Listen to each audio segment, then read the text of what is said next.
a stroll. Yeah. And Dave's, we're looking at tape from Dave. Looking at what from Dave? We're looking at tape.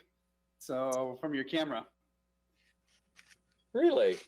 What the heck is that?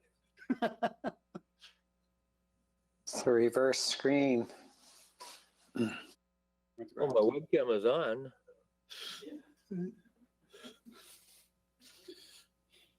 Have no idea. Oh, Tom's it's reversed. That's what it is. How'd that happen? You got it? No, Mike, I told him that Tom was coming. So And in What? the cal. I thought I was the only one that had fat fingers on computers. Well, actually, your camera was on while you were walking. Yeah, I know. I was chasing Mary back to her spot. So.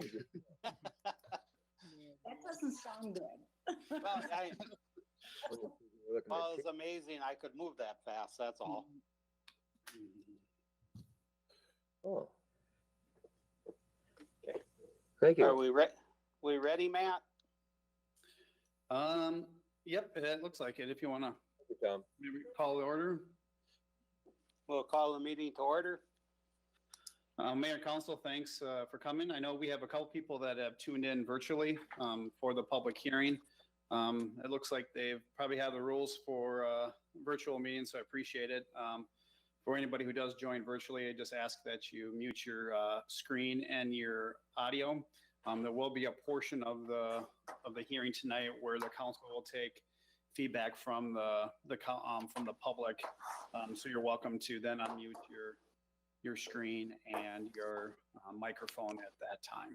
So with that, what I'll do is I've got a presentation that walks everybody kind of through the budget process. It's similar to what we've done the last several years. It generally goes anywhere from 45 minutes to an hour. And then we'll open that up for comments. Like I said, ask the council if if there's something you want me to highlight or note a little bit more, just try to flag me down because I'll be sharing my screen. David just asked that you go mute there so you don't get that feedback.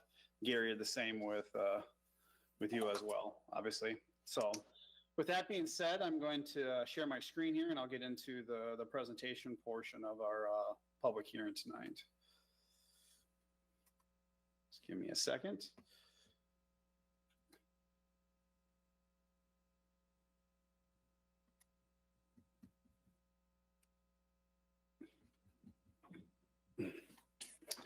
All right, hopefully everybody can see this. It's a little bit different than what we've normally done. Obviously, COVID has changed a lot of that, at least for the council's knowledge. At this point, there's nobody in the chambers from the public. I do know we have at least 2 individuals that are joining us virtually tonight. And so this is the annual public informational hearing on the proposed budget and tax levy for the 2021 upcoming year and budget season. So this is the agenda for tonight. We'll talk about the budget process to date. We'll just talk about some general information regarding the truth in taxation. We'll look at some comparison metrics. I'll get into details a little bit on just property taxation and how it impacts us as property owners and the community as a whole. And then we'll get into details on the proposed tax levy and general fund budgets. I'll touch briefly on the enterprise fund budgets, our capital improvement plan and the debt management plan. And then we'll have just kind of a conclusion summary of it, and then we'll open that up for public comments and feedback. This, in regards to the budget process to date, we've had 4 public work sessions over the last 7 months. The first one back in May and the last one taking place prior to our last council meeting. So this technically is our 5th budget workshop meeting regarding the 2021 budget. So the city council adopted the preliminary budget and tax levy in September. The information that was adopted at that preliminary time was included on the property tax statements that were supposed to go out last month, My understanding is that most people didn't receive them until Monday or Tuesday of this week. In my conversations with the county, it sounds like that was a vendor issue. They must send their statements out through a vendor, and they got that out late. And so apologize for anybody who didn't have enough time to hopefully take a look at their property tax statements. And so what we'll be talking about tonight when we get into it is a little bit about what's changed since the preliminary budget and levy was approved back in September. But just briefly, the purpose of the truth and taxation hearing. The main purpose of the hearing is to enhance the public participation in the property tax system by allowing a public forum to discuss the following. That's the budget, the proposed tax levy, gives an opportunity to explain increases in the budget and tax levy, and then to hear public comments and questions regarding the budget and the tax levy. So as we move forward, obviously tonight is the truth and taxation hearing. If there is a need to continue the hearing, that will take place on Tuesday, December 8th. That's our next council meeting. And then the final budget and tax levy is currently being proposed to be sent to the council for adoption at their second meeting in December, which is Tuesday, December 22nd. All tax levies need to be certified by the end of the month. So just getting into some general information regarding our truth and taxation hearing. Always like to just have this disclaimer that the data that's being shared and provided tonight is provided by the city of Hutchinson, unless noted. Usually I'll try to provide a source at the bottom of any screen on where that information has come from. And if there's a need for any more details on that, the public is welcome just to ask me for that, and I can send that to you or the council for that matter.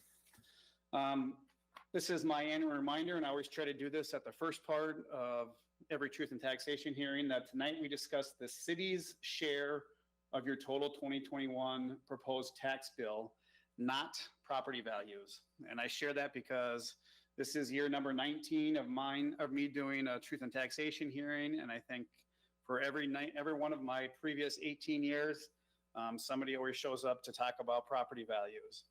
And unfortunately, and I'll show that here in this little graph, the process to talk about property values is actually in the spring when you receive your evaluation notice.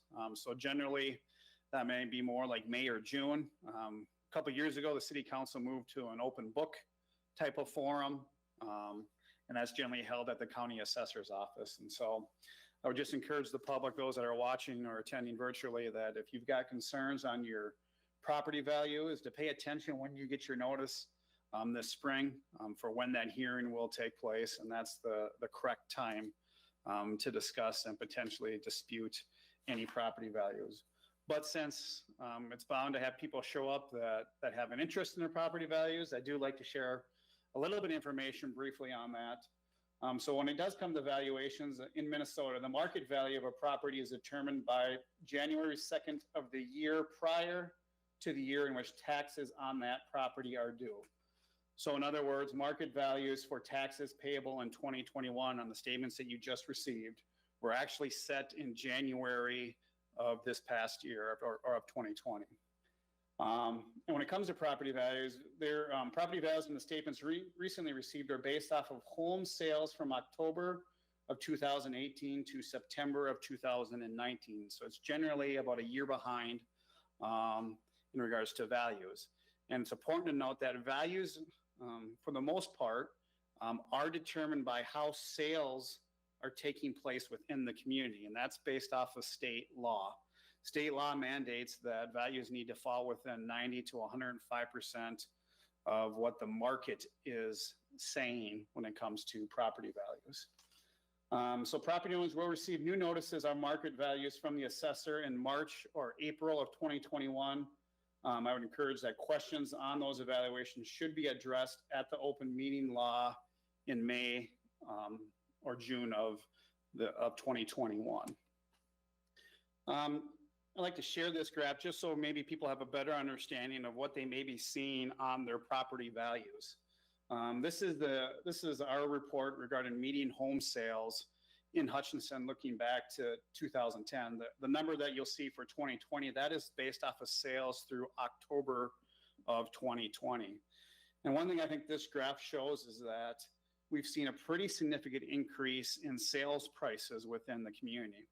You can see the last couple of years, we've had significant increases, even based off of what we've seen through October of this year. We're already about $20,000 higher on home sales from 2019 to 2020. Obviously, you can see the valley of home sales back in 2012. That was during the recession, but in roughly 8 years, our median home value has gone from just over 101,000 to where we're at right now is at about 195,000. And so that's playing a large factor in property taxes within the community, because one of the factors of how property taxes are assigned is based off of the value of your property. And once again, a lot of that is driven by home sale prices. And so the market is showing a demand for increase in prices, which in turn end up, if you want to say, kind of raising the waters for everybody within the community.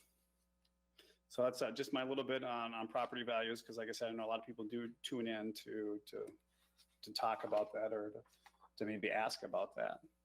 So as we get more into some comparisons, and as we then get into the budget and the tax levy, I do want to share just a couple things with both the council and the public, is that the preliminary tax levy that was set in September, which was basically the effect of your property tax statement that you recently received in the mail, showed a city tax increase of about 3.9%. That preliminary budget was balanced back in September. Since that time, through consultation with the city council, city staff, and our department directors, we have revised the budget that will be discussed tonight, and that now includes a 2.1% tax levy increase, so that the tax levy has actually been decreased by 1.8% since September, which is roughly about $135,000 in taxes have been eliminated, have been removed from the budget since our preliminary budget was adopted back in September. Obviously, there's still a couple weeks before the council will adopt this budget. That could change, but that's where we're at tonight for this public hearing.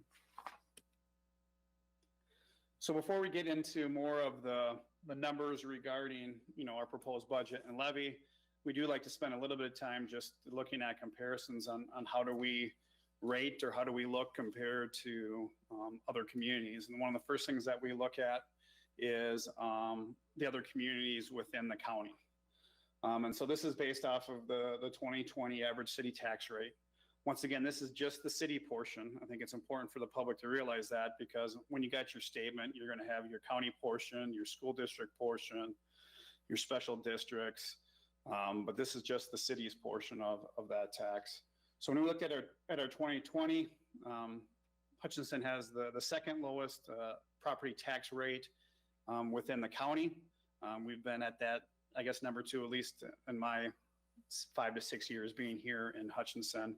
You can see what our tax rate was in 2020, what the preliminary levy adjusted that tax rate to, and what we're discussing tonight, what that tax rate would be. And so what's being discussed tonight is a proposed tax rate at 63.68%, which is about 2.9% lower than what it was in 2020.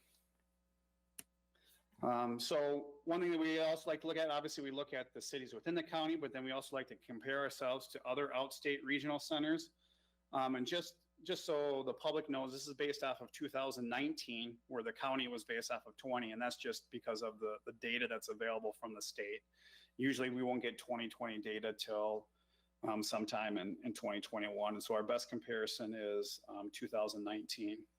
So we compare ourselves to 19 other outstate regional centers. The regional centers we don't include are regional centers like Mankato, Duluth, Rochester, St. Cloud, just because of their size. And so it's generally other small regional centers like us. And as you will see here, while we are low on the other communities within the county side, we're relatively high when it's compared to other outstate regional centers. You can see our 2019 rate was at 67.05, and how that compares to those other outstate regional centers. One thing to note, so the average tax rate for the regional centers we compare ourselves to is about 57.6%. But for 2019, the statewide city averages, so this is for municipal tax rates, was at about 76.79%. So a lot of times we hear Hutchinson's taxes are high. When we compare that to other cities within the county, that's not correct. We're on the low side. However, you could argue that is correct based off of our comparison to other outstate regional centers. However, if you compare us to the state as a whole, we're below the average when it comes to municipal property tax rates. So obviously, I think it comes down to who you want to compare us to and with. I would say we're probably more of a middle of the road when it comes to our tax levy and our tax rate. Just a couple other metrics that we like to look at, and this is based off of 2018 census data, and I just want to highlight that because that's the best comparison that we can use. You'll notice like our median home value will look a lot different than what I just showed you, and that's just based off of the one comparison that all cities, that data is available for all cities is the census, and so that's the easiest way to compare us to our other state regional centers. But based off of the most recent census data that's available to us, this is from 2018.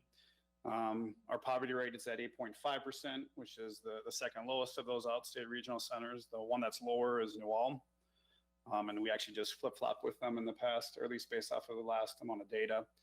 Our median household income is the third highest out of those outstate, regional outstate cities. Our median home values based off of these 2018 census data was the seventh highest of those 19 comparisons. One thing to note, and we've always highlight this, is that our local government aid payment is the third lowest at $2.4 million in 2019 out of those outstate regional centers. And some of that has to do with our household income being high, our housing stock being relatively new as well plays a factor into that formula. And then as we look at what's being proposed at the preliminary level for 2021 statewide, the average city tax increase that's been proposed in September was at 4.5%. When you include the counties and the school districts and the special districts, the overall total average is 2.5%. And so once again, we're looking at a 2.1% increase, which is even below what the average city is looking or has proposed at the preliminary level. This is just a graph that highlights where our tax levy has been in relation to our tax base and the growth of our tax base. That's the red line. The city has generally had a kind of a revenue taxing policy where we've tried to maintain our tax levy to be at a level that's at or below the growth in our tax base. And you can see at least since about 2015, we've been able to maintain a tax levy that's been below the growth in our tax base. And so that's resulted in our tax rate lowering over the last couple of years. And so for 2021, the tax base is projected to grow by 6.6% based off of our levy increase of 2.1% overall and 3% within the general fund. This is another statistic that we started tracking a couple of years ago, and that's regarding the price of government in Hutchinson. And basically what that is that we try to evaluate the percent of every dollar earned by a resident that is going to pay for city services, and that excludes electric and gas. And so basically, every dollar that you're spending, roughly about 2.7 cents is going towards local government. You can see what that trend has been. We've seen a steady decline in that cost of residents since 2010. It's obviously not an exact science, but it's a good measurement of the overall population, the per capita personal income versus what's being expensed when it comes to local government. So that's some of the comparison, the metrics that we like to share. And then I'll just jump in a little bit of property taxation 101. So I think it's important for the public just to realize some of these aspects that go into determining property taxes on a year-in and year-out basis. And that helps kind of lead into our future discussion on what our tax levy and budget will be for 2021. The League of Minnesota City puts this out is that there's actually 14 different reasons that property taxes vary from year to year. I've highlighted the ones that we have control over. We, by meaning the city of Hutchinson. Those are the two in red. That's the city budget and our tax levy. And then the special assessments. The blue that I noted, that's the special districts. That would include stuff like the EDA and HRA, which is established by other boards, but the city council has the final say on whether those get approved or not. And so I just like to highlight this is that for the public, at least to keep in mind that there are various different reasons that your property tax may have changed from one year to the next. And as you can see on this, some of it has to do with county taxes, school districts, whether your market value changed, and whether there's maybe any state or federal mandates that comes more into play with our commercial and industrial businesses. On top of that, I think it's important for everyone to know that Minnesota's property tax system is based off of 5 components. And so when property taxes are levied, there's really 5 layers to that. One is our local property tax levies. That's what we're talking about tonight when it comes to the city, but that also includes the school district, the county, and obviously these levies create our property tax rate. And then there's property tax classification rates, and those are set by the state of Minnesota. And that's placed upon every property, and that ranges from 0.25% to 2%. The third layer is the property value, which is set by the county assessor. Whether or not anybody received any tax credits, that's generally not given to residential properties. That's mainly your commercial. And then the state general tax, and that's set by the state, and that's generally assigned to mainly commercial and industrial properties. You know, I think it's important that I highlight this aspect of it because I think sometimes the public needs to understand that there's certain things that we don't have a control over. You know, we get asked a lot of questions, and so when it comes to a commercial or industrial property in Hutchinson, that if that has the same value as a residential property, they may pay more in property taxes than that residential property. And that's not because of something the city did, but that's because of the way the state has designed our property tax system. They charge a higher rate to commercial properties than they do to residential properties. And commercial industrial properties have a disadvantage when it comes to our property tax system as designed by the state of Minnesota. I think it's important to recognize that. The state has a philosophy that those properties that generate revenue should pay a higher percentage of the property taxes. They are assigned a higher classification rate. They are less likely to get tax credits in certain circumstances, and they have to pay the state general tax, which most residential properties don't have to pay. The biggest impact the city has on commercial properties when it comes to local property taxes is our local tax levy.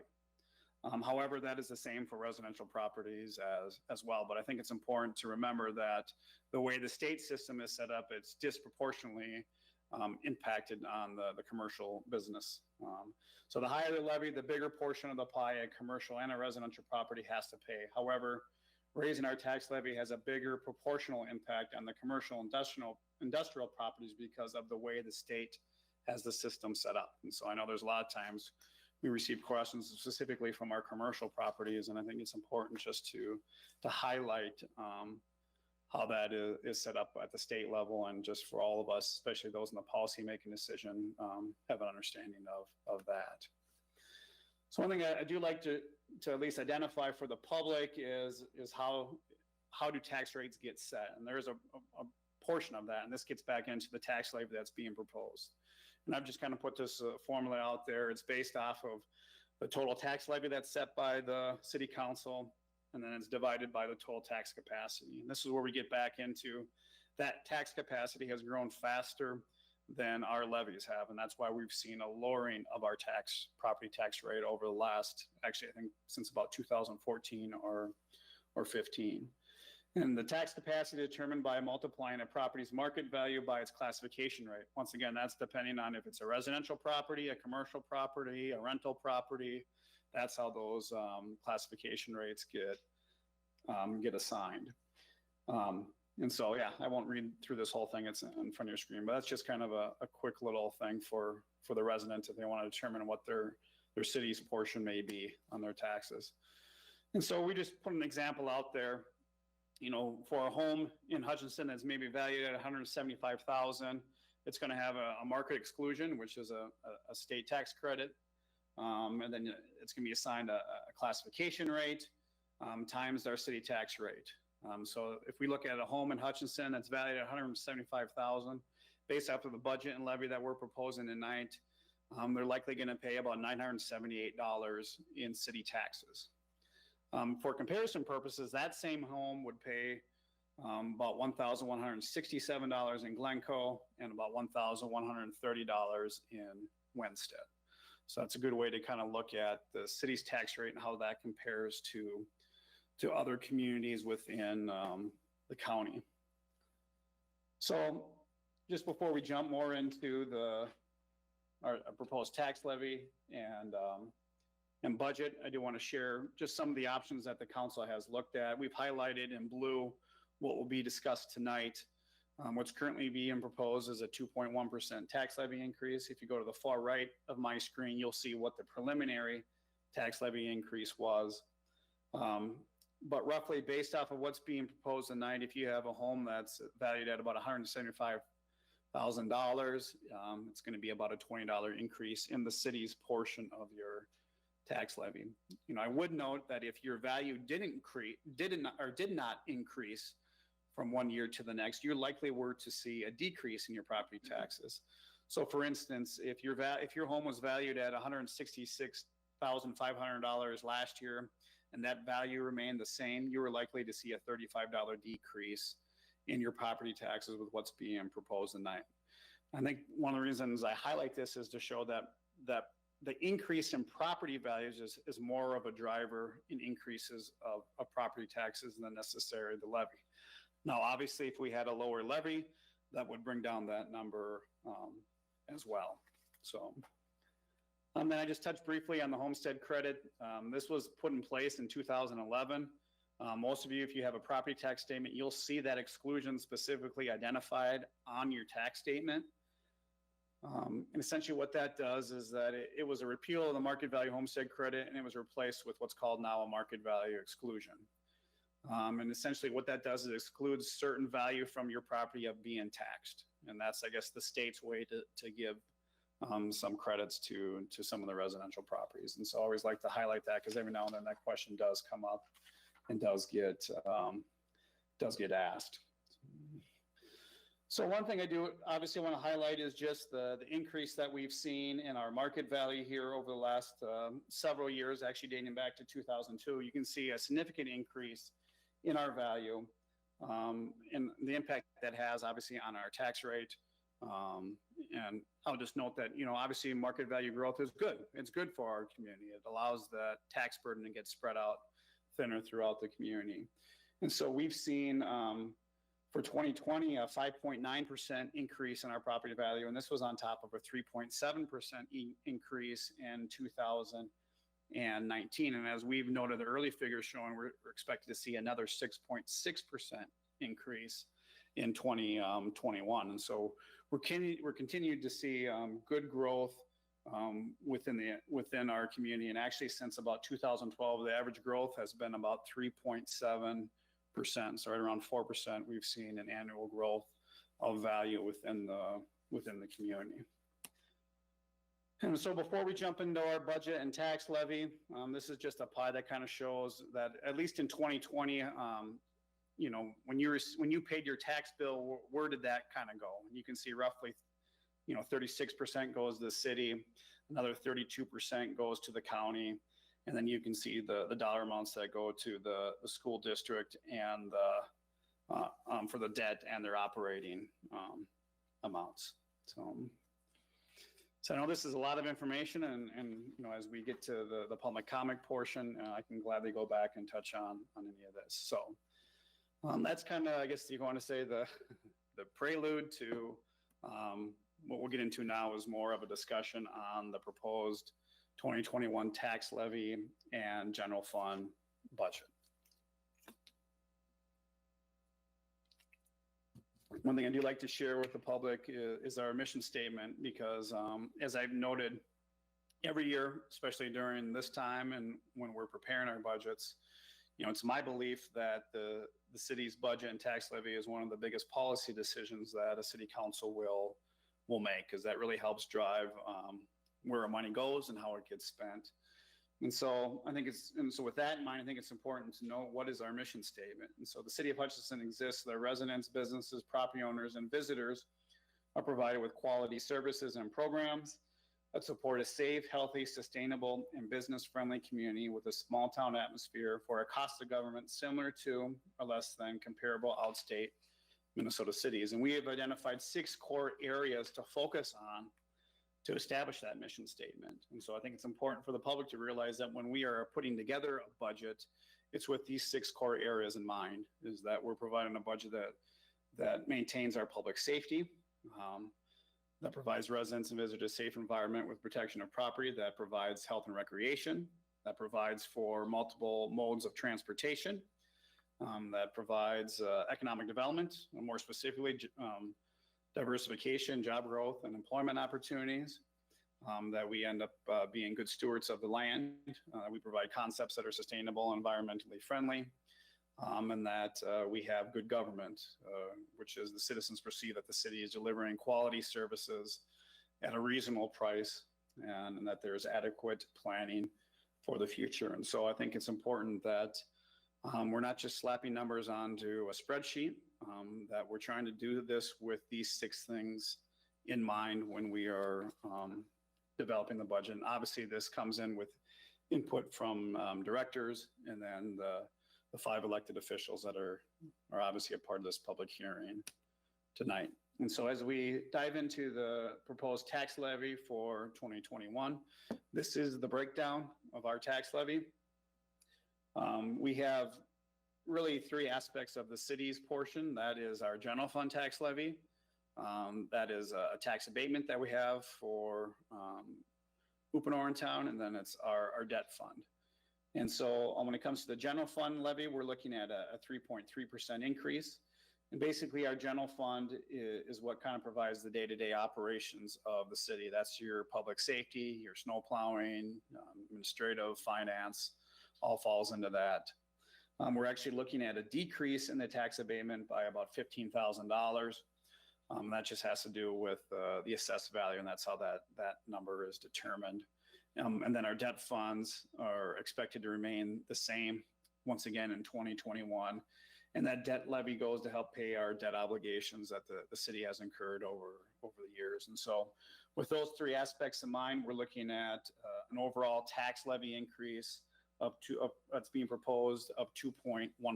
Once again, that number was at 3.9% when the preliminary budget was adopted back in September.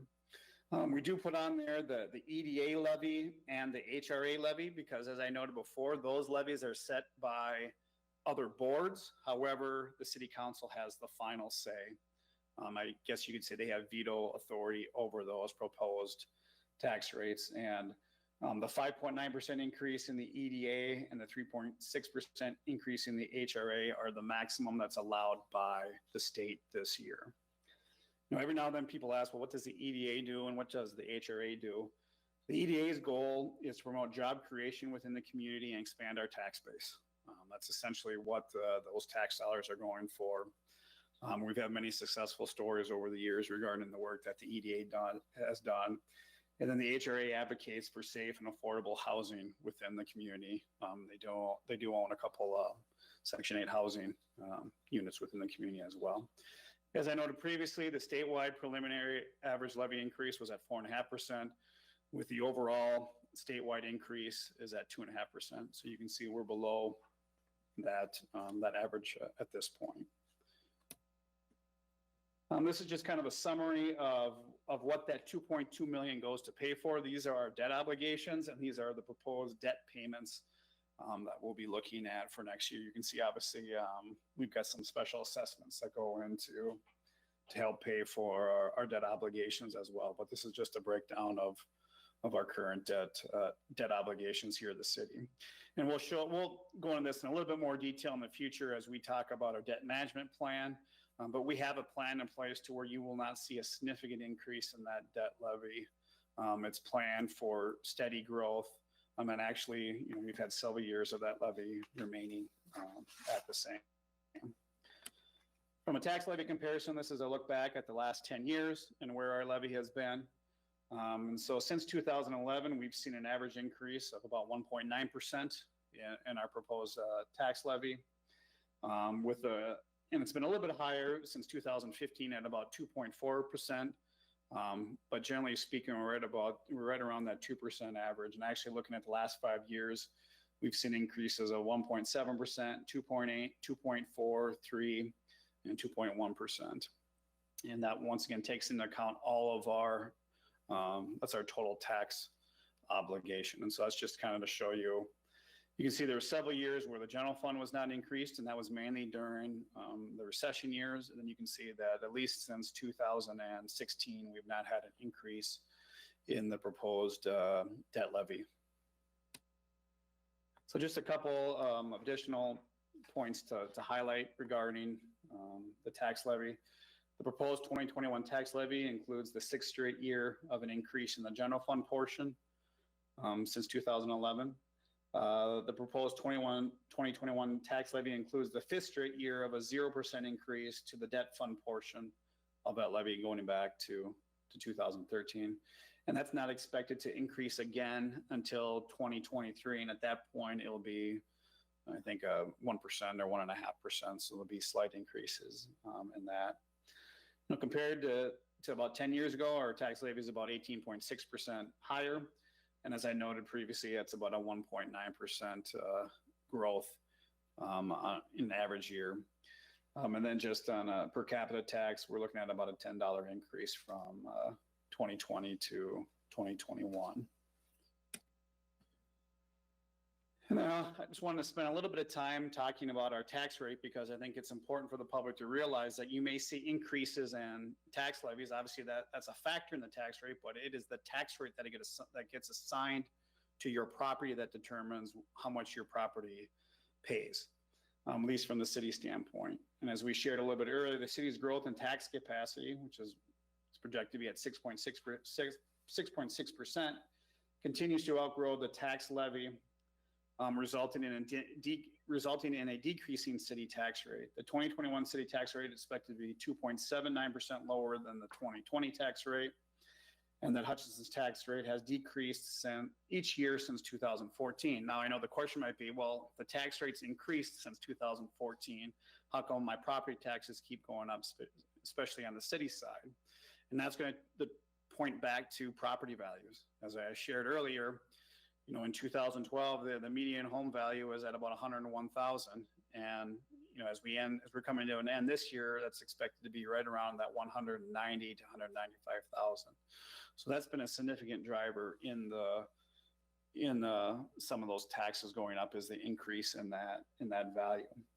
So the median home value would see about a $20 city tax bill increase. That's based on an estimated 5.1% increase. So now, if your value went up higher than that, you're going to likely see a higher increase. Obviously, if it's lower than that, you're going to see a lower increase. And that just gets noted here that a property possibly might see a city tax increase if its value does not increase at the same rate as the median home value. Likewise, a property valued at $166,500 in 2020, with that same value in 2021 would have seen about a $35 decrease in their city tax bill. So I think it's important to highlight or to look at where is the value at and how is that showing up in your property tax statement. This is just a 10-year look at our city tax rate, where you can see that downward trend. One thing to note is that you see a significant jump from 2011 to 2012. That's when the state exclusion went in, and that had a disproportionate impact on city tax rates. But once again, since 2014, we've seen a steady decline in our municipal tax, or in our city tax rate. So as we jump from the tax levy, as we look at the overall proposed revenues within the general fund for 2021, once again, you'll see that 3% increase in the property taxes. That includes both what was set for the general and then that $30,000 for the tax abatement. Otherwise, we have, for the most part, all other projected revenues to remain relatively flat, if not decreasing in 2021. You'll see a slight increase in transfers in, and that's from our water and wastewater funds, and that's to help pay for some equipment purchases. And we are using, we have budgeted anyways to use $40,000 of fund balance to help pay for some one-time expenses. We've got a general fund balance of roughly 55% of our budgeted expenditures. And we felt this is probably a little bit more appropriate for something that's a one-time, not an ongoing expense, that to use some of our fund balances to offset those costs. A couple other things to note regarding our proposed revenue. We did receive our certified LGA payment or certificate, if you want to say, for 2021. And they have projected roughly about a $70,000 increase in our LGA. At this point, we have not included that LGA increase in our general fund budget. I think with the pandemic that's going on, we've tried to be somewhat conservative on that. If we happen to get that $70,000 increase, at this point, it is planned that will go to help pay for capital projects.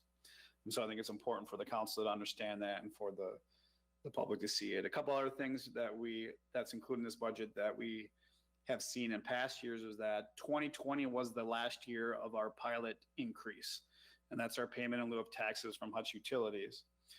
A couple of years ago, they paid roughly 2.75% of their revenue. We struck a deal, if you want to say, with Hutch Utilities that increased that to 4.25%, and that last increase incurred in 2020. So we're not going to see a decrease in their payment, but there's actually not an increase at all. That's projected for 2021. Then also this will be I think the third year where that's one expense side. I'll touch on that a little bit later. And so, like I said, for the most part, there's not a significant change in any of our other revenue projections moving forward. And just from maybe a different viewpoint, when you're looking at the projected revenues of our general fund, roughly 40% of what funds our general fund comes from property taxes. 20% is transfer ins. That would include stuff like the pilot payment we get from Hutch Utilities. That includes the transfer that comes from the liquor store, the transfer that comes from Creekside, and then the little bit of transfer that we put in there from our water and wastewater funds. So roughly 20% of our general fund budget comes from those other sources.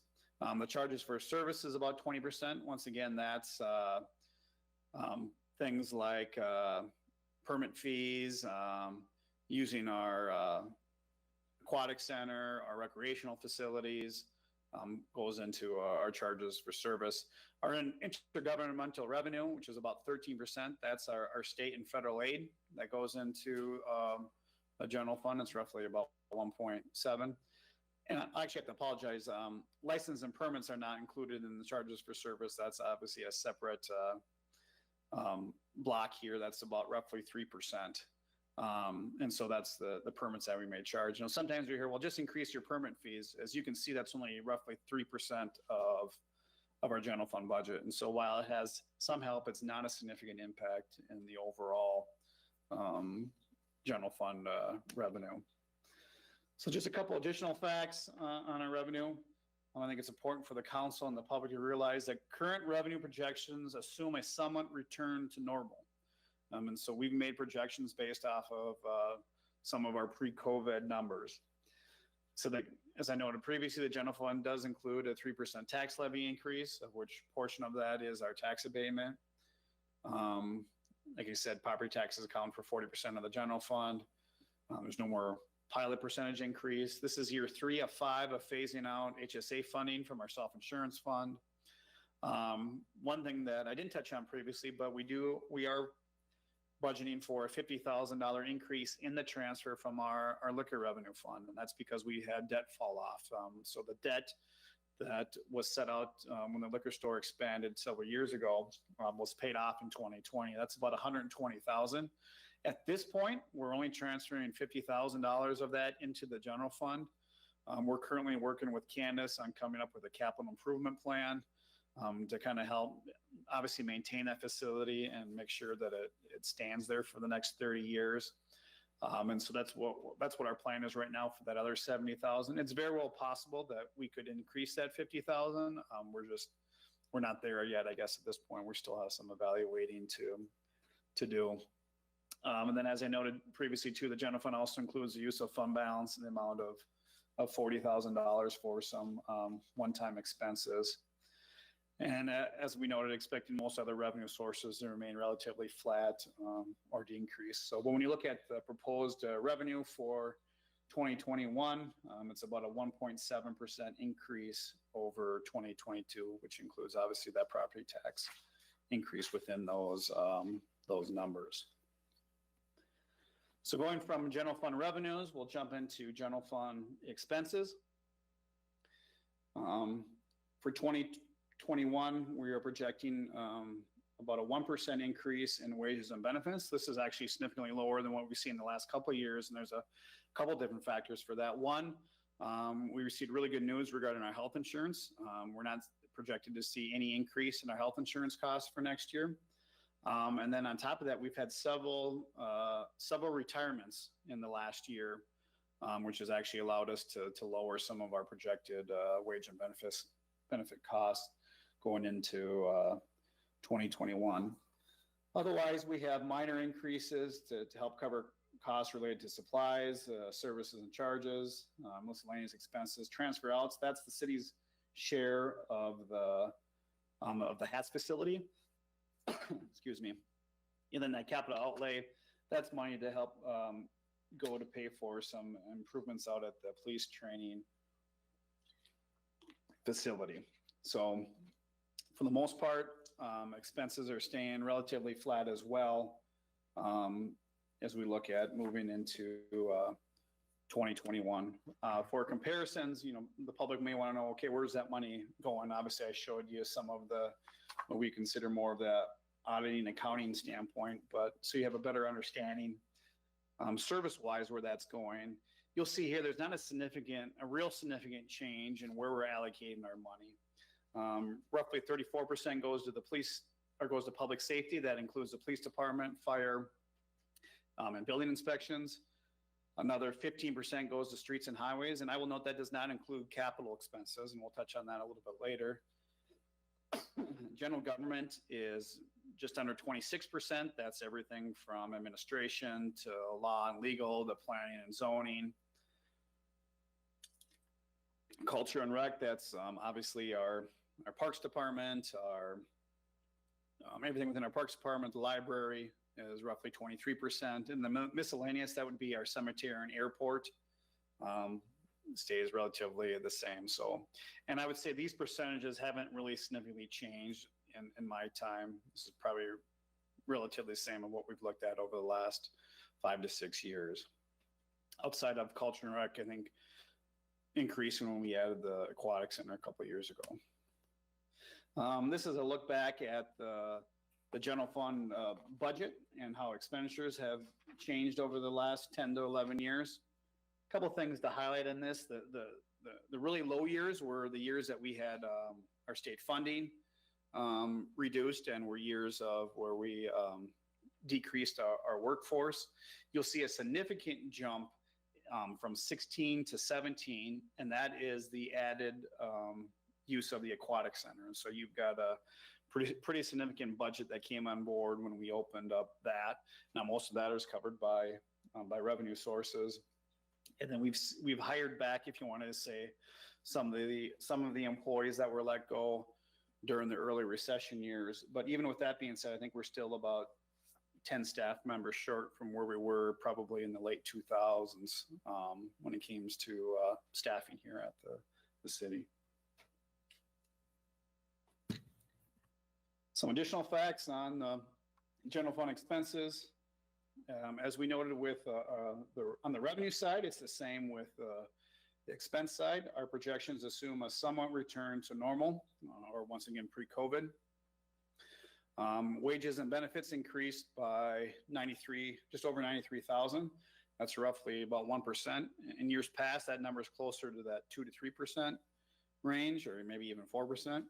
I think it's always important for everyone to know that wages and benefits account for 68% of our general fund expenses. That's by far the largest is spent in the general fund. So our resource here at the city is people. It's human capital. You know, where if you're maybe in the manufacturing, it could be a machine or a widget. But for what we do, it's our largest capital is the people that we hire. And so roughly 68%, like we noted, goes to the general fund. A couple other things is that we have a $15,000 reduction in our tax abatement. We are seeing some higher general liability costs, and some of that has to do with just some of the new facilities and equipment that we've brought on board over the last couple of years. And I think there was reassessment of that as well. It does include $40,000 of one-time expenditures that's being funded by general fund reserves. And we received and there's some increased funding for equipment replacement. That's the water and wastewater funds. And the 2021 budgeted expenses are balanced with revenues, similar to what we saw with revenue increase. Total expenditure increased by 1.7%. From 2020 to 2021. So that's kind of the heart of the general fund and the tax levy. I do like to spend just a little bit of time touching on our enterprise funds. And I think for the public for you to understand, there's no tax dollars that go in to help pay for these enterprise funds. These are all paid for by user fees. And so what we've identified as our enterprise funds is the liquor store, Creekside, which is our compost, refuse is our garbage collection system, our water system, our wastewater system, and our stormwater system. And so I think it's just important that we highlight, these funds as we go into 2021, and just, I guess, to at least let the public know that all of our enterprise funds continue to remain healthy. You may look at this and see, well, I see that revenues higher than expenses, and some of that is accounting measures and things like depreciation that don't get budgeted for. I think that the more healthier thing to look at is our cash flow and our ending cash balances in those various funds. And some of them, you'll notice that there is a decrease in the cash flow, and that's by design. It's because we're investing in those facilities. But if you look at those cash balances, you'll notice that each one of those funds have very healthy cash balances, and that all of our enterprise funds continue to do well, have healthy cash reserves, and there's no real significant changes. And I'll just highlight a couple things. We're actually, as we noted earlier, there's a budgeted increase in the transfer from Liquor Hutch, which is projected to be at $550,000 next year. And Creekside will continue to contribute $110,000 to the general fund. So roughly $660,000 from Liquor Hutch and Creekside go into our general fund every year. Like I said, that's an increase of $50,000 from 2020. There are no budgeted increases in garbage, water, and sewer rates. And actually, the last garbage rate was in 2008, and the last water and sewer rate increase was in 2011. Now, our sales tax helps keep those water and sewer rates low, and we've just had some continued growth and some changes in contracts that have allowed us to really maintain our garbage rates for the period that we have. There is a slight rate increase in the stormwater rates for 2021. And then transfers to the general fund from the enterprise funds will be $810,000 in 2021. That includes the water and sewer. That's roughly 5.9% of our general fund revenue. And then when you throw the Hutch Utilities portion on top of that, it's just under $2.7 million, which is about roughly 19.5% to 20% of our general fund revenue, as we shared earlier. So I think the one take the note from our enterprise funds that they're all doing healthy, and there are no projected rate increases outside of the minor rate increase into our stormwater rates. So as we move from enterprise funds, I wanted to spend just a little bit of time touching on our capital improvement plan and our debt management plan. So our capital improvement plan, that's really your big ticket items. That's your street repairs, that's your building, your facility improvements, that's major equipment or vehicle replacements that will be taking place. You can see what's budgeted over the next 5 years. I think the one thing to point out, you'll see a pretty significant investment in 2021 and 2022. I think it's important to remember that we've split out the new police station into those 2 years. And so that's roughly $5 million in each one of those years. That's why you can see a pretty significant jump from what's in the outer years. And so as we look at that, where is that money going? So we talk about a capital improvement plan. Okay, that's great. But for those of you who maybe not budget geeks like some of us here in the office, you may not know what a capital improvement plan is. And so basically, when we look at that roughly $58 million that we're looking to invest over the next 5 years, we're going to put about $18.5 million into infrastructure. So that's, new construction, our streets, pavement management programs. So we're putting roughly, $4 million a year into our infrastructure program and more. Another $17.28 million is going to our enterprise funds. So that's improvements at Creekside, the liquor store, the water plant, the sewer plant, the wastewater system, or the stormwater system, the piping underground. Another just under 11 million is going to public safety. The big portion of that is for the new police station. I think we have 10.5 million that's budgeted for that. And then just about 5.8 millions go to improvements at the airport, the cemetery, within our engineering staff, and then, buildings and vehicles. And then roughly 3.66 million is going to park and rec, and that includes improvements at the rec center, civic arena, event center. And then we've got some general government improvements. Where does that come from? Roughly about 23 millions in debt we borrow to help make those improvements. Another 13.6 million comes from the enterprise funds. That's the revenue generated by Creekside, the liquor store, and the various utility funds. We dedicated roughly 11 million over the next 5 years from property taxes to go help pay for and make these improvements. It's roughly 2 million a year, which is about 20% of our overall levy goes to help pay for capital costs. Then we directly bill property owners to the tune of about 4 million over the next 5 years. And then we've got budget about 5.5 million state aid and grants, monies that we get from other agencies to help pay for those improvements. So that's anywhere from about $1 million to $1.5 million a year that we go out and we get from other entities. And then we've got some special fund reserves that we use to help pay for those costs. Well, I noticed my one error already. That's supposed to say 2021 portion of the CIP. Doesn't matter how many times you look at this presentation, you still miss something. But as we look at the 2021 portion of the CIP, we've got just under 3 million going to infrastructure, and that includes Harrington Street, Merrill Street, Clinton Church, Lindell, Keith, over in that area. And then we're doing some LED light retrofits, and then just some other miscellaneous street improvements. About 10 million, or just 9.3 million next year is going for improvements at Creekside, and then your water and wastewater facilities. We've got about 4.5 million budgeted for the new police station and some vehicle replacements. About 1.1 million next year for park and rec. I think the biggest expense there is the east rink roof. It's projected to get replaced next year. We've got some improvements at the airport, and then just some other general facility upgrades and upgrades to election equipment. That's kind of, that's the large portion of next year's capital improvement plan, which is about 14 million. And so we talked about a little bit earlier in the evening that the city has a debt management plan. We budget 2.2 million every year to help pay for the debt. And we plan that out, all the way out until, at this point, year 2033. And so that takes into account, we have a target limit of 2.6 million, roughly about 1.9 million of that goes to projects.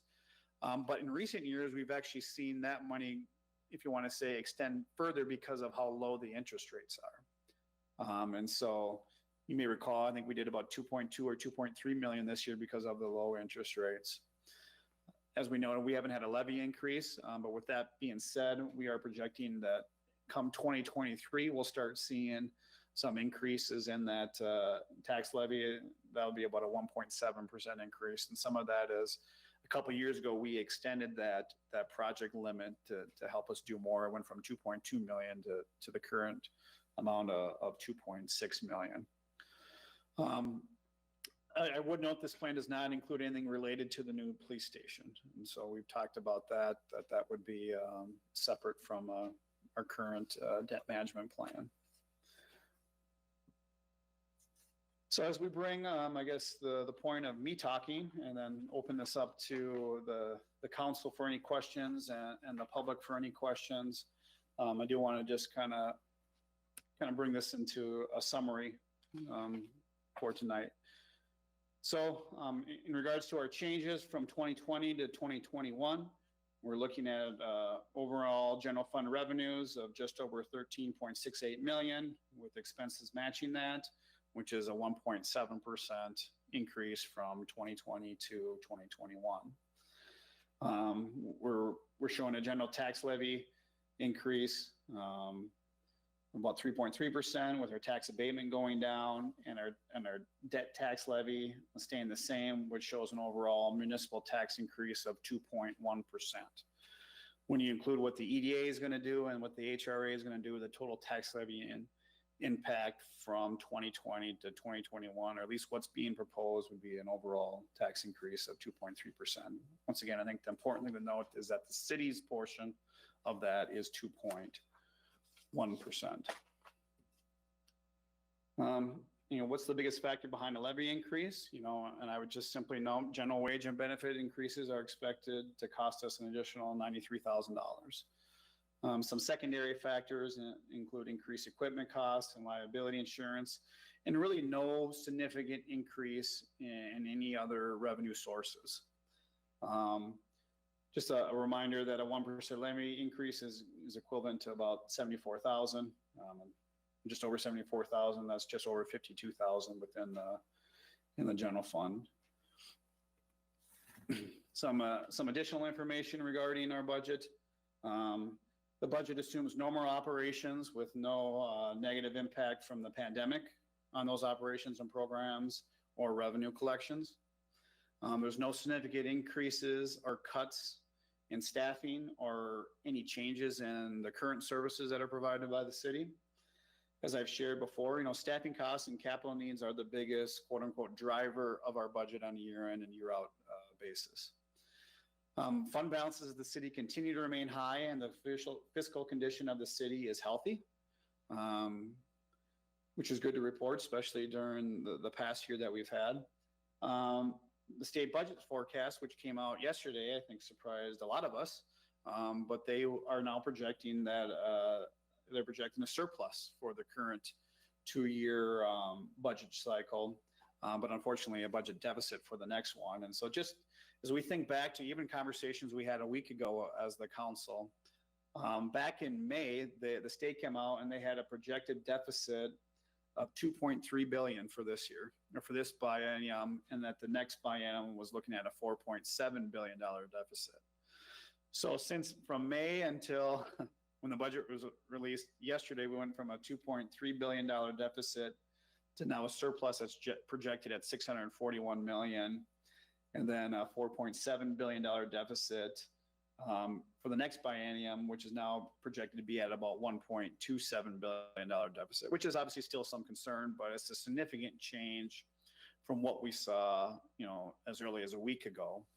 I think what that notes is that I'm not anticipating there'll be any significant changes as this year comes to an end. Obviously, there'll be some discussions that will take place at the state level. And really, I'm not sure what that's going to mean in the future. I think it's something that we need to be cautious about. And we need to just keep in the back of our mind that there is a deficit that is projected for the next biennium, which really starts, I believe, in June or July of next year. When it comes to the local economy, right now home values continue to increase, and the city is continuing to see growth at all levels within development. But I think we also know some of the heartaches that we've seen with COVID and the impacts that it have. And I think it's safe to say we don't know what the lasting effects of COVID-19 are going to be on the local economy. We know that this year we will, as we come to an end this year, we'll be fine. The big question is going to be is what's going to happen next year. We haven't seen a significant decrease in tax payments, property tax payments, but I think all of us are aware of some of the concerns expressed to us in the last maybe week or two about what is next year going to look like. And so you could say I'm optimistically hopeful that we'll have that we'll come out of this all right, just with what we've seen up to date. And so, like I said, I spent a lot of time talking. We spent about an hour going through everything regarding our proposed budget and tax levy for 2021. And so this is really the moment that we turn this back over to the council to ask questions and for the public to ask any questions you may have. We don't have any public in the council chambers. I think I see at least 2 that are on virtually. And so if they would like to direct any questions or comments, they can do that. I know Andy Reed's on board. Andy, was there anything I maybe missed? No, you covered a lot of it.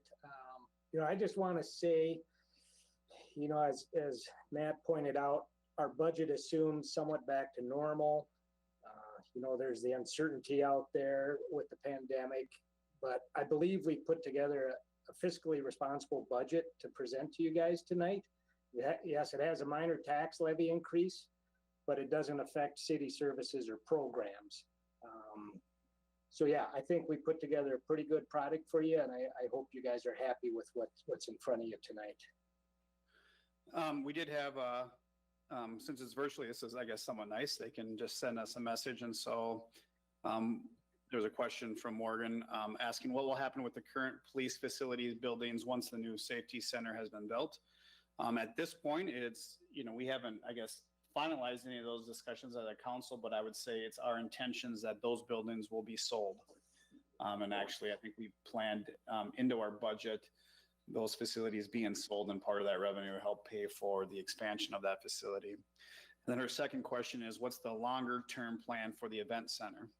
That's another good question. Something we haven't talked about. We know that our debt obligation comes up, I think in, it's either August of 2021.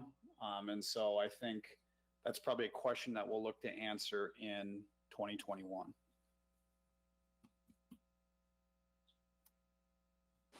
Matt, I had one question. What is our staffing level right now? In regards to, I guess what? How many people do we have working for the city? I think our full-time equivalent, and what I mean by that is, I should say, when you look at full-time employees and what we consider to be part-time, full-time, we're at about 139, 140 employees. Our peak employment level is at about 150, and I think that was the mid-2000s. That doesn't include, we have anywhere from probably 100 to 300 seasonal employees in a given year, depending on what our park and rec system is doing. So that's been a steady increase. There are no new budgeted employees for 2021.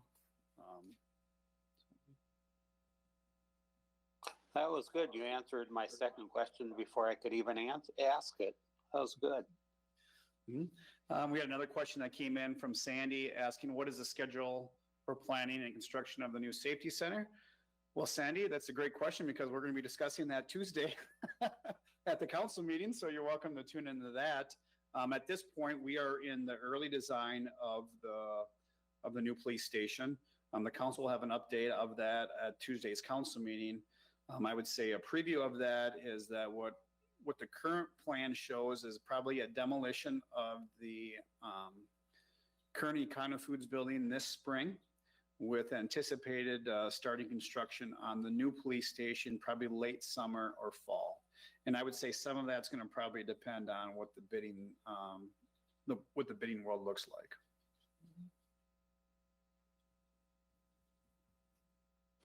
Matt, the Morgan's question about the existing police facilities, we've actually had a couple inquiries on the police department building itself, correct? Yeah, but I think once the word got out that we were looking to build a new one, I've had at least 2 or 3 people ask about if we're going to sell that, and with potential interest. Now, I think we've all been in that in that world before, but yeah, but it is our intentions to sell those facilities.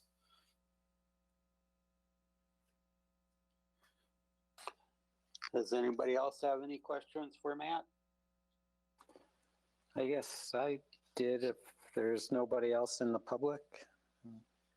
I haven't seen anything else. Is that all right then, Gary?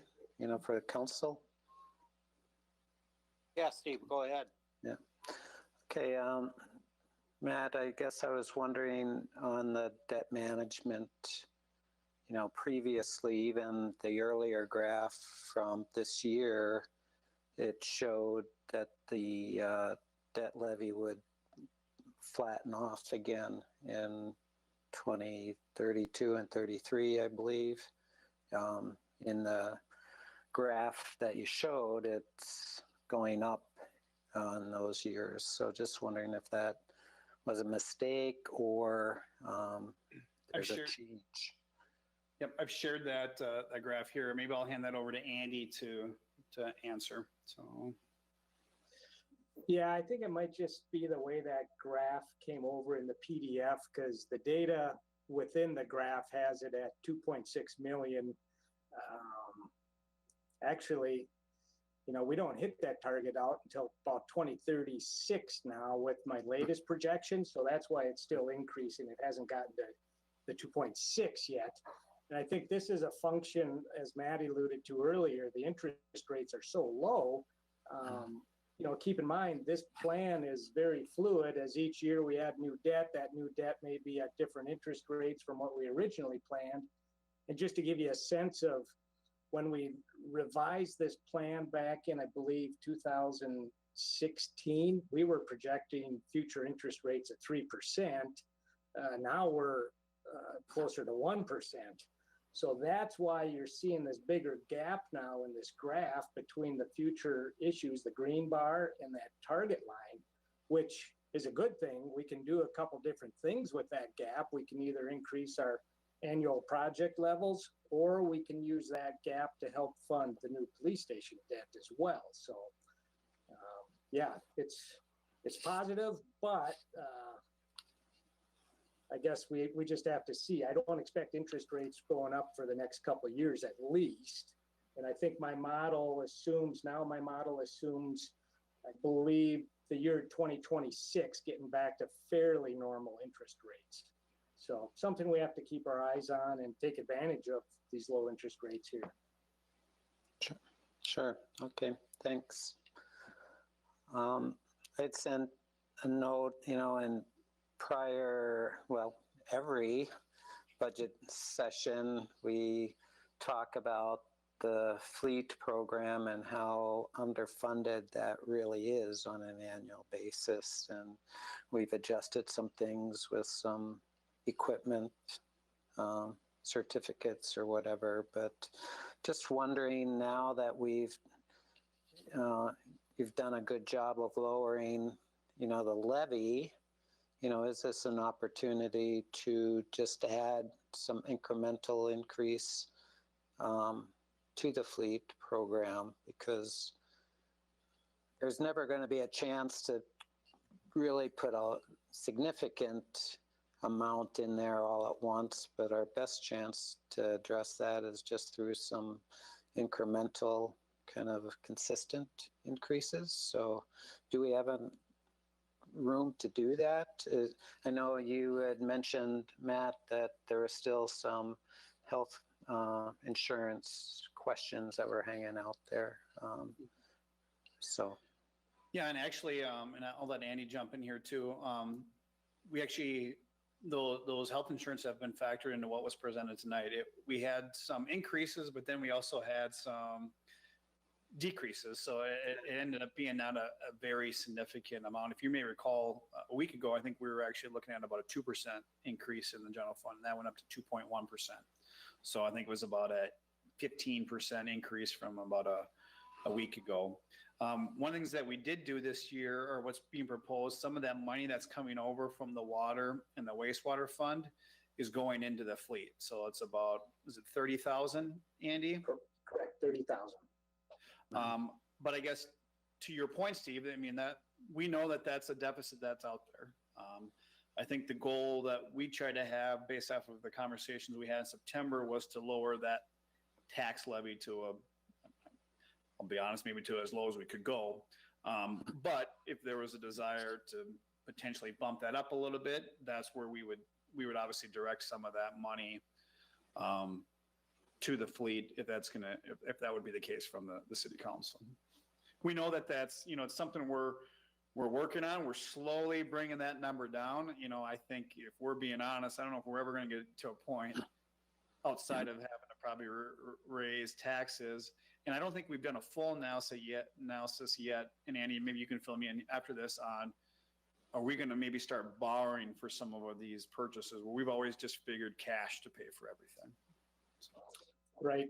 The latest fleet inventory shows over the 5-year CIP for the small fleet, now not the heavy fleet, but for small fleet, an annual average cost of about $311,000. As we add in this new water and sewer monies, we're up to about $305,000 of funding now from the general fund. So we're almost there with our small fleet. It's really the heavy fleet that gives us the challenge. And we'll be looking at some debt scenarios as well. When we look at debt for the police facility, we'll also be looking at possibly adding a debt component for heavy equipment, maybe every 5 to 7 years. I think the debt is probably the best solution for the heavy equipment. I don't see us putting another, I think it's about another $250,000 a year in from our general fund to fund the heavy equipment. I don't see that happening unless it's slowly over a number of years. But yes, we'll definitely look at debt for that heavy equipment, Steve. So what's the, do you see a value in taking advantage of a little wiggle room here possibly would that help? If it was another 20,000 or? Well, I definitely would take it, but at this point, I guess I should have clarified myself a little further. We're almost there on our small fleet, so I don't think it's dire this year to add anything, or even over the next couple of years, as long as we know we may have a solution for the heavy fleet with debt down the road at some point. I believe we have enough fund balance built up in the equipment replacement fund to pay for the next piece of heavy equipment, which I think is a wheel loader. So we're really going to be looking at that in 2022 as possibly needing debt. But as far as what we have now funding small fleet is pretty much what we need. Okay, thanks. Sure. Matt, for the general public, just can you tell them how we separate the heavy fleet from the small fleet? Yeah, the big pieces from the small pieces. No, I mean, I think, Andy, what's the limit again? Is it 100,000? Yeah, it's about that 100,000, but you're talking your snowplow trucks, wheel loaders, and Fire trucks. Fire trucks. That's what really feeds into the heavy fleet. Matt, I just wanted an observation during the presentation. I think there are a couple places that you showed where the general fund increase was going to be 3.0%, but then other places, especially at the end, it was 3.3. So if this gets out there, and puts it out on our website, it might be good just to double check that. And some of that is probably, and I want to go back and look here because I think I know what it is. Otherwise, that's a typo there. But I think and this is maybe something Andy and I just need to talk about being a little bit more consistent with, is that when it comes to our tax levies, we break out the tax abatement And so that's where I think you see that 3% in the general. And then we get to more of a summary. The tax abatement goes in with the general, and that gets you to that kind of 3.3%. So, Yeah. yeah, it's probably more that funny math that us government people do that confuses everybody. But no, that's a, The number at the end is the important one there. yeah, and I think, the important thing is that 2.1%. So, yeah, I'll have to look at that. I think there might be, I'll go back and we'll double check that. So we'll make sure we have that accurate, so. And then just with the tax rate and how we are comparing, on our comparison from last year, we're using $175,000 median value home. But you had mentioned that this year, for next year, it's actually going to be $195,000. Is that difference because of the lag in the taxable value and how the assessments or valuations are done by the county? Yeah, the biggest thing is that we don't, yeah, you're exactly right, Steve. I mean, so the number that we use up to date is based off of the Minnesota Realtors Association. That number always comes down once the county factors in short sales and sales that aren't done with realtors. And so you're right, that won't come into play until you're setting and you can correct me if I'm wrong, until we're setting the 2022 tax rate. Correct. Correct. So that's the. Yeah. Okay, thanks for that clarification. Anybody else have any questions for Matt? I have one comment about virtual meeting, Sandy, and yes, I can make that available to you.